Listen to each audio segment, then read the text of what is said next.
Hey everyone, it is Sunday, June 27th. I am headed now to do some errands and grocery shopping. Do some grocery shopping for me and for the dogs, the family and the dogs. I mean, we're going to two different places for that.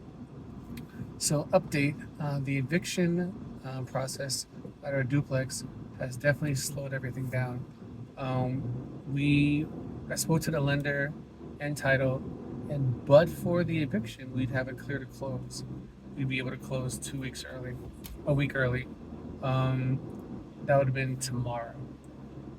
So I was speaking to the tenant this week, and he advised me that he started the moving process, and he would be out by Friday. Which I figured meant Saturday or Sunday.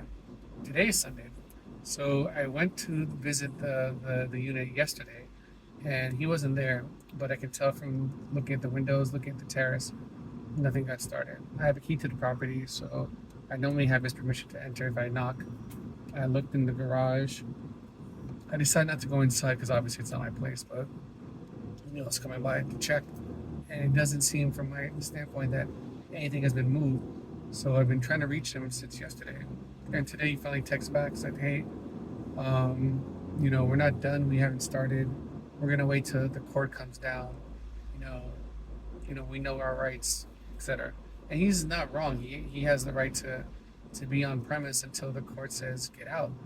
But the way I was trying to explain to him was, and I've said it in several videos, if you leave before the date, whatever date the judges come by with, then you're able to essentially control the pace of your exit.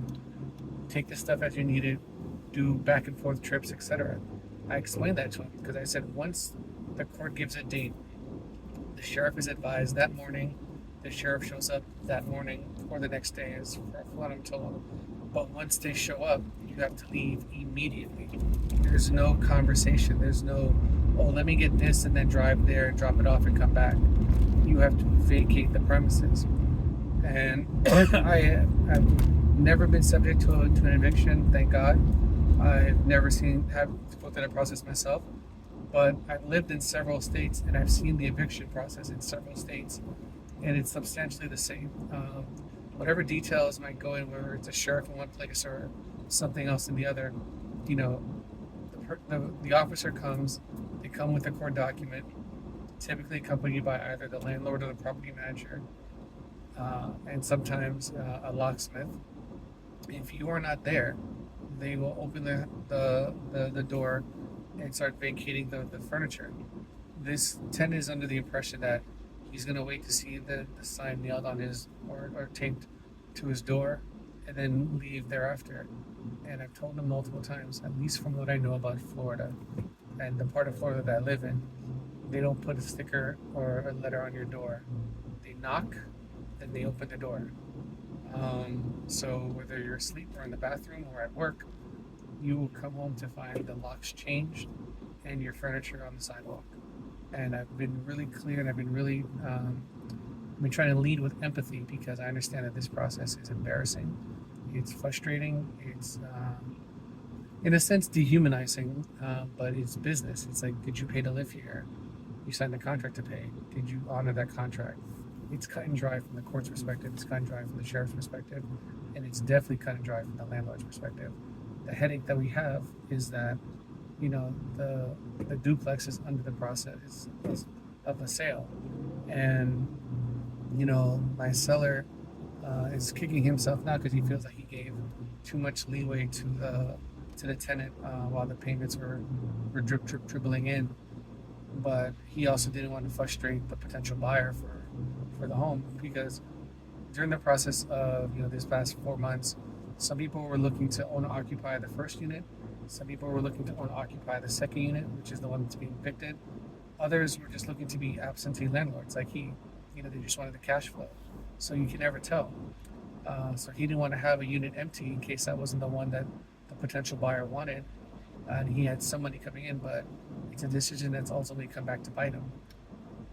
And if it wasn't for the eviction, if it was just like a voluntary leave situation, he would the tenant actually would have 60 days to empty the unit because that's when the new owner needs to take possession based on their loan.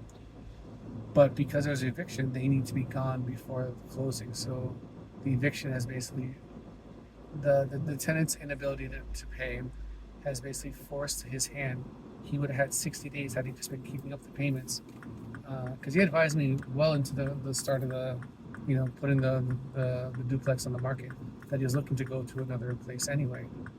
So when the tenants looked like when the buyers looked like they wanted to occupy his unit, he was fine. He said, "Yeah, we're leaving anyway. It's fine. How much time do I have?" I told him, "Oh, 60 days from closing, blah blah blah blah."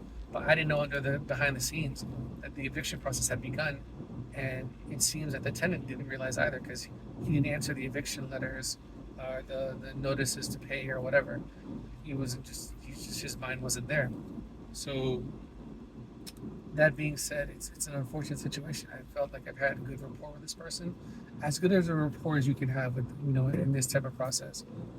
He seems more disgruntled now, and it's not directed at me; it's just directed to the process. He's got a girlfriend with a kid. He's got a kid himself. They all live there. They got to find some place to live, and he's told me that he's already found a place, but that may or may not be true. I don't know at what point I can take his word for anything at this point. And I've literally done all that I can to be as empathetic as to the process because we are on opposite ends of this situation. I will only get paid if he leaves. I am not getting paid because he's not leaving. And through the details of the transaction, I took a bit of a pay cut because I wanted to make sure that the buyer was still enticed. So that's neither here nor there. That was actually a choice that I made. But this process is taking longer than I would like. And it's just unfortunate because, he's a nice guy. He's a chef. He fell on hard times. I have nothing but sympathy for him. But I also need him to get the fuck out. Like, it is what it is. It's unfortunate. I feel bad.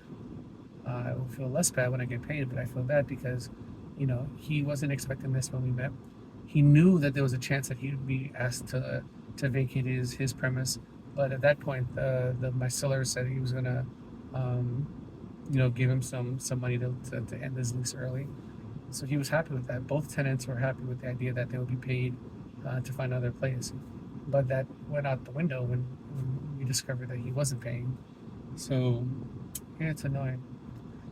So I called my seller. We were going to go visit the property today to see what he had left behind and then, put that in a dump truck.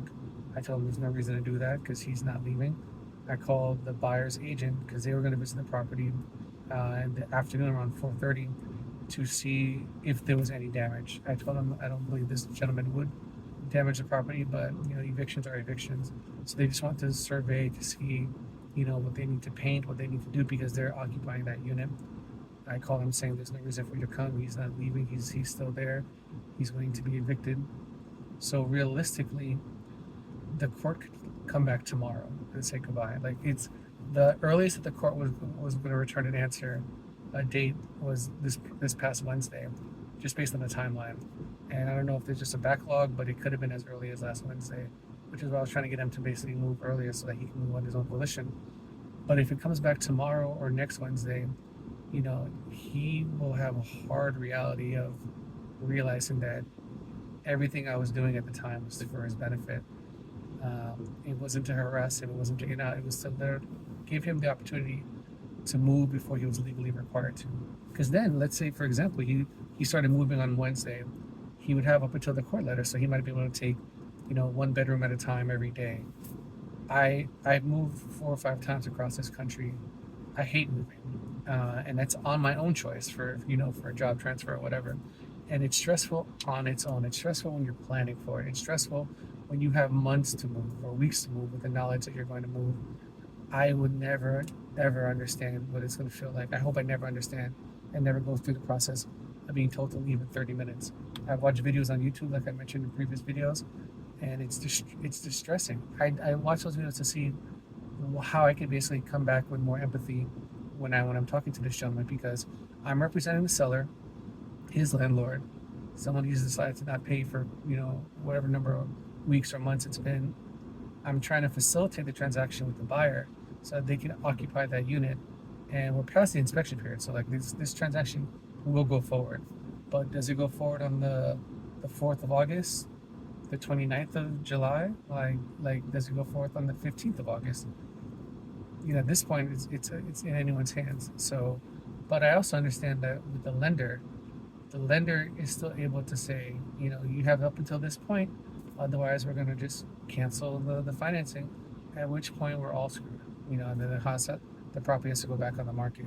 And God forbid that the next owner wants to occupy the other unit that the tenants have been paying every month. They have a nice family. So yeah, it's annoying. I really want this to work out for everyone, and I want it to be as less horrible a situation for the tenants being evicted, because evictions are no joke. Moving is no joke, and those two happening at the same time, it's nothing funny about it. So I hope emotions can. Granted, I'm not emotional about this. I am stressed about it. I'm anxious about it, but I'm not emotional in the sense of I'm upset at this guy. He's just feeling embarrassed. The emotion associated with an eviction is distraught embarrassment, because you got to pick up your whole family. Who knows if he was keeping up to date with it, like the conversations with his girlfriend and his kids, like if he was telling them. Because I've seen situations where cars get repossessed and one spouse has no idea. One spouse is calm and understands what was going on. People go to the mall, come back, the car's missing. One spouse thinks the car was stolen. One spouse knows the car was repossessed. And you're keeping secrets from each other. So it's a terrible process going through this, and I hope I never find out what it means to go through it. But I also know that I've been doing everything I can to make this process as less horrible as possible. And if it comes back tomorrow or Tuesday or Wednesday with the date set for that date, I know he's going to regret this situation. He'll probably blame me because I'll be suspect in his mind. I was talking to Christian on Sunday. Now all of a sudden I'm evicted on Monday. Like, who knows? Anyway, I hope the rest of you guys have a better weekend than this gentleman is having. And thanks for listening. Talk to you later. Bye.